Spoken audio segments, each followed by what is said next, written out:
అందరికీ నమస్కారం. మీకు అందరికీ తెలుసు, గత 1.5 నెలలుగా కూడా అపోలో యాజమాన్యం పైన ప్రజాదండయాత్ర అనేటువంటి కార్యక్రమం పెట్టి ఆ ఆసుపత్రి డాక్టర్ల నిర్లక్ష్యం వల్ల నా కుమార్తె మరణించడం, నా బిడ్డ మరణించినట్టుగా ఇంకెవరికి కూడా అక్కడ రాకూడదని human rights, national human rights వాళ్ళతో కూడా కలిసి మేము అనేక దసరా వారీ కార్యక్రమాలు కూడా చేపట్టాం.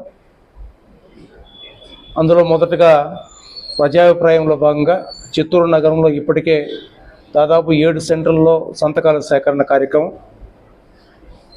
అది కాకుండా డివిజన్ల వారీగా కూడా మా సభ్యులతో కూడా ప్రతి ఇంటికి వెళ్ళి కూడా సంతకాల సేకరణ కార్యక్రమం చేపట్టడం జరిగింది. ఇప్పటికీ 22,000 మంది సంతకాల సేకరణ చేశారు. రేపటి నుండి కూడా మళ్ళా కొన్ని ప్రాంతాల్లో సంతకాల సేకరణ కార్యక్రమం చేపడుతున్నాం.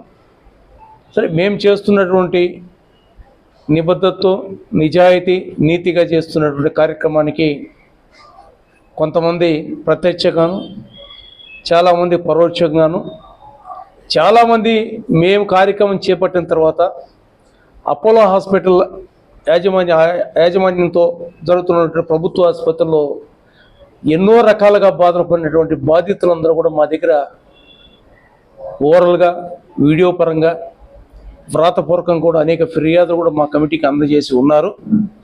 ఇప్పటికే ప్రభుత్వం, జిల్లా కలెక్టర్ గారు దానిపైన ఒక ఎక్స్పర్ట్స్ కమిటీని కూడా ఏర్పాటు చేశారు. విచారణ కూడా పూర్తయింది. నివేదిక అధికారపూర్వకంగా మాకు ఇంతవరకు కూడా అందలేదు.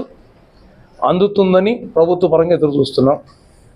రెండోది, మొన్న ఈ అపోలో యాజమాన్యం హాస్పిటల్లో, ప్రభుత్వ ఆసుపత్రికి ఏం జరుగుతోంది పూర్తి నివేదికను కోరుతూ మొన్న 25వ తేదీన ఒక ప్రభుత్వం కమిటీని ఏర్పాటు చేశారు.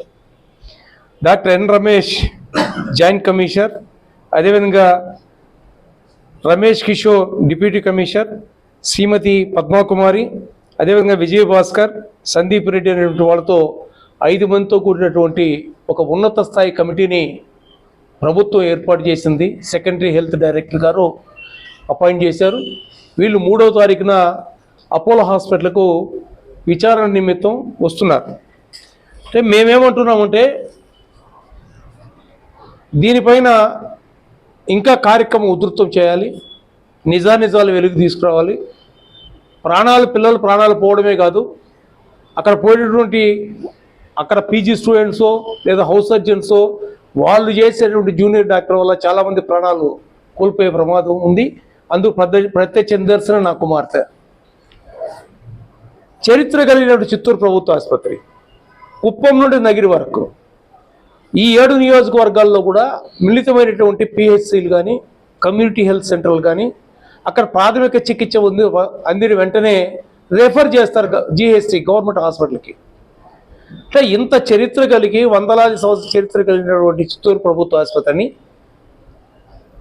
ఆనాడు ప్రభుత్వం అపోలో యాజమాన్యానికి ఇస్తే ఒక గొప్ప ఇన్ఫ్రాస్ట్రక్చర్ వస్తుంది, ఇంకా మెరుగైన వైద్యాలు అందుతుంది అనేటువంటి ప్రభుత్వం అప్పగిస్తే, వీళ్ళు కేవలం వ్యాపార నిమిత్తం వాళ్ళ యూనివర్సిటీ కోసం ఆ హాస్పిటల్ వచ్చిన పేషెంట్ల పైన ఎక్స్పెరిమెంట్లు చేసేటువంటి కార్యక్రమాన్ని చేపట్టున్న సందర్భంలో కోట్లాది రూపాయల ఆస్తులు మొత్తం కూడా వాళ్ళ కైవసం చేసుకొని మొత్తం ప్రభుత్వ ఆసుపత్రిని అపోలో హాస్పిటల్కు ఇవ్వమని గత సంవత్సరం ఒక రిక్వెషన్ పంపారు. వాళ్ళు పేపర్ ఒక రిక్వెషన్ పంపించారు. ఆ రిక్వెషన్ పంపించిన సందర్భంలో ఇప్పటి వరకు కూడా ప్రభుత్వం గత సంవత్సరం ఎప్పుడు పంపించారు, వాళ్ళు 24/9/2004 లెటర్ రాశారు అపోలో వైస్ చైర్మన్. మా యొక్క ప్రభుత్వ ఆసుపత్రిలో మేము అపోలో యాజమాన్యం ఏ రకంగా ఇన్ఫ్రాస్ట్రక్చర్ పెట్టాము, మీరు వచ్చి పూర్తిగా ఇన్స్పెక్షన్ చేసి మొత్తం ప్రభుత్వ ఆసుపత్రి అపోలో హాస్పిటల్కి ఇచ్చేయండి అని లెటర్ పెట్టారు. కానీ ప్రభుత్వం అప్పటి నుండి ఇప్పటి వరకు స్పందించకుండా, మొన్న నా కుమార్తె ఇన్సిడెంట్ జరిగిన తర్వాత అనేక ఫిర్యాదులు మేము ముఖ్యమంత్రికి, ఆరోగ్య శాఖ మంత్రికి, నేషనల్ మెడికల్ కౌన్సిల్కి, డైరెక్టర్ మెడికల్ ఎడ్యుకేషన్కి, కమిషన్ మెడికల్కి అన్ని రకాలుగా కూడా మేము పంపించినటువంటి పూర్తి సాక్ష్యాధారాలతో కూడిన నివేదికలు మొత్తం చూసి అనేక ఫిర్యాదులు అందుతున్నాయి. కాబట్టి ఇక్కడ వాస్తవికంగా ఏమి జరుగుతోంది, వీళ్ళు అపోలో హాస్పిటల్ వాళ్ళేమో యాజమాన్యం మా గవర్నమెంట్ హాస్పిటల్ నాకు ఇచ్చేమంటున్నారు, ఇక్కడేమో అనేక రకాల అభియోగాలు వస్తున్నాయి, దీనిపైన పూర్తి నివేదిక ఇవ్వండి అని ప్రభుత్వం ఈ కమిటీని నియమించింది. అంటే ఇక్కడ ఒక కుట్ర దాగి ఉంది. ఏ రకంగా అయితే విజయ డైరీ అమూల్కి తీసుకోపోయారో, ఏ రకంగా అయితే షుగర్ ఫ్యాక్టరీ మూతపడిందో, ఏ రకంగా అయితే చిత్తూరు ప్రభుత్వ ఆసుపత్రిని కూడా ఈ 33 సంవత్సరాలు లీజు కాకుండా ఈ ప్రభుత్వ ఆసుపత్రిని మొత్తం అపోలో యాజమాన్యానికి ఇచ్చే ప్రమాదం పొంచి ఉంది. కాబట్టి మేము చేస్తున్న పోరాటం ప్రజలు, పేద బడుగు బలహీన వర్గాలకు ఉపయోగపడే విధంగా ప్రభుత్వ ఆసుపత్రి ఉండాలని ఏకైక నినాదం. అందుకే మేము ప్రభుత్వ ఆసుపత్రి కావాలి, ముద్దు, అపోలో వద్దు అనే ఏకైక నినాదంతో మేము ముందుకు పోతున్నాం. ఈరోజు నేను ఇంత జరుగుతున్నా రాజకీయ పార్టీలు ఎందుకు స్పందించలేదని సూటిగా ప్రశ్నిస్తున్నా. మీకు అపోలో యాజమాన్యంతో ఏమైనా లోపాయకర ఒప్పందాలు ఉన్నాయా? ప్రజల ప్రాణాలతో చెలగాటమాడుతున్నటువంటి అపోలో యాజమాన్యం, 100 కోట్ల ఆస్తులు కలిగినటువంటి చిత్తూరు ప్రభుత్వ ఆసుపత్రి మొత్తం అపోలో యాజమాన్యానికి ఇచ్చేటువంటి ప్రమాదం ఉన్నప్పుడు రాజకీయ పార్టీలు కానీ ప్రజా సంఘాలు కానీ ఎందుకు నోరు మెదపడం లేదు అనేది మా సూటి ప్రశ్న. అందుకే మేము నిన్న ఉన్నటువంటి చాలా రోజులుగా హ్యూమన్ రైట్స్ వాళ్ళు కానీ కొన్ని ప్రజా సంఘాలు దీనిపై పోరాటం చేస్తున్నారు. గత 1.5 నెలలు కూడా మేము పోరాటం చేస్తున్నాం. ఎవరు స్పందించినా స్పందించకపోయినా, ఎవరు మద్దతు ఇచ్చినా మద్దతు ఇవ్వకపోయినా ఈ పోరాటం నిరంతరం ఉండాలి. దీనికే చిత్తూరు ప్రభుత్వ ఆసుపత్రి పరిరక్షణ కమిటీ, పరిరక్షణ మరియు పోరాట కమిటీ అని ఒక కమిటీని మేము ఫామ్ చేశాం. ఈ కమిటీ ఆధ్వర్యంలో చిత్తూరు ప్రభుత్వ ఆసుపత్రి ముందరే ఒక కార్యాలయం కూడా ఈ బ్యానర్ మీద ఒక కార్యాలయాన్ని ఓపెన్ చేస్తున్నాం. నిరంతరము అక్కడ వచ్చేటటువంటి ప్రజలకు సరైన వైద్యం అందకపోతే దానిపై పోరాటం చేయడం, ఈ ప్రభుత్వ ఆసుపత్రిని అపోలో యాజమాన్యానికి అప్పగించకూడదు అనే నినాదం పైన ప్రజలతో కలిసి పోరాటం చేయడానికి ఈ యొక్క చిత్తూరు ప్రభుత్వ ఆసుపత్రి పరిరక్షణ మరియు పోరాట కమిటీని నిన్న రాత్రి కూలంకషంగా మా కమిటీ ప్రతినిధులతో కూర్చొని చర్చించి ఒక కమిటీని మేము ఎన్నుకోవడం జరిగింది. అందులో ప్రభుత్వ ఆసుపత్రి సంరక్షణ మరియు పోరాట కమిటీ కన్వీనర్గా ఆర్కే శోభారాణి గారు, ఆమె హ్యూమన్ రైట్స్ జాతీయ హ్యూమన్ రైట్స్ మహిళా ప్రధాన కార్యదర్శిగా ఉన్నారు. కో కన్వీనర్గా జయకుమార్ ఎక్స్ కౌన్సిలర్, అదేవిధంగా మన కోఆర్డినేటర్గా షణ్ముఖం అనేటువంటి నేను, మన మెంబర్లుగా మొత్తం కూడా షాదిక్, కుమరేష్, గౌరీ, చంద్రశేఖర్, శ్రావణ్, నవీన్, రవీంద్రరాజు అనేటువంటి వాళ్ళతో ప్రాథమికంగా ఒక కమిటీని ఏర్పాటు చేశాం. ఈ కమిటీ సభ్యులు అన్ని ప్రజా సంఘాలు, అన్ని రాజకీయ పార్టీలు కూడా కళ్ళు తెరిచే విధంగా వాళ్ళకి వివరిస్తాము. కలిసి ప్రజా పోరాటానికి ప్రభుత్వ ఆసుపత్రి కాపాడుకోవడమే ఈ కమిటీ యొక్క లక్ష్యం.